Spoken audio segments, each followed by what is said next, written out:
Okay, let's just look at the third page. It says find k so that this is a root. If that's a root, then when I put it in for x, the equation has to be true. So I'm just going to replace x with negative 13 thirds. And leave all the k's where they are. Okay. So when I do that, if I put in 3 times negative 13 divided by 3 squared, and I math frac that, I get 169 over 3. So it's going to be 169 over 3, and then it's going to be plus 13 thirds k minus k minus 73 equals 0. Okay, so I'm going to do 169 thirds minus 73, and that's negative 50 thirds. And I'm going to move it to the other side. So it's going to be 50 thirds. And on this side, I have 13 thirds minus 1. So that's 10 thirds k. And then I'll multiply both sides by 3/10. And so k equals 5. If k equals 5, then negative 13 thirds will be a solution to the equation. That would be 3x squared minus 5x minus 78 equals 0. If I check that, 3 times negative 13 thirds squared minus 5 times negative 13 thirds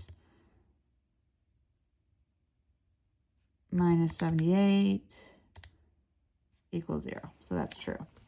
Then it says, find k so that 2 is a root. All right, well, if 2 is a root, then it works. So I'll just put a 2 in there. This one's way easier.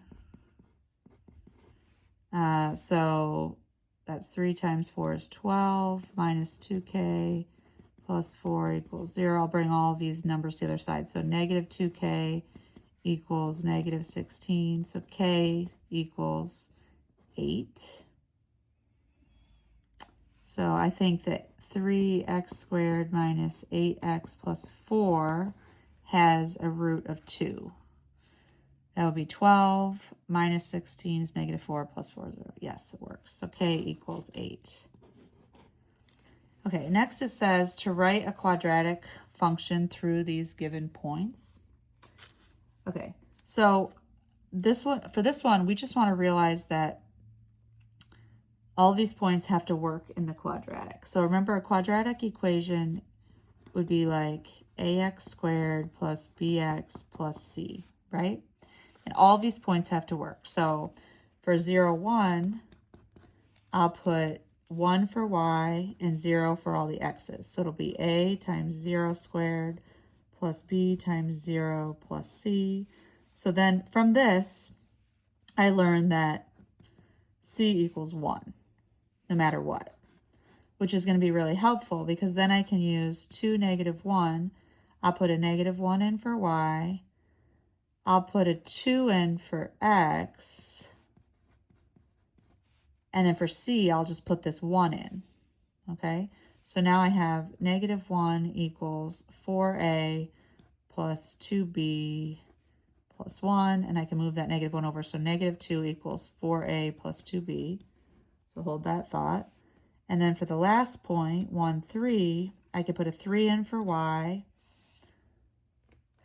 Let's see, 3 equals a times 1 squared plus b times 1 plus, again, c is 1, so I can do that. So I'll bring this over, so 2 equals a plus b. All right, so now I have 2 equations and 2 unknowns. And I'm just going to multiply this whole thing by -2 so that I can use elimination. So I'll have -2 equals 4a plus 2b. And then for this one, I'll have -4 equals -2a minus 2b. And I can add them together, and I'll get -6 equals 2a. So a appears to be -3. And then I can go back over here and say, okay, if a is -3, what's b? B seems to be 5. So I have a, b, and c, and I can write my function. -3x squared plus 5x plus 1. Beautiful. Okay, so for your homework, you're going to do a 2-page worksheet that's just basically these same kind of problems for you to practice. Thanks. Bye.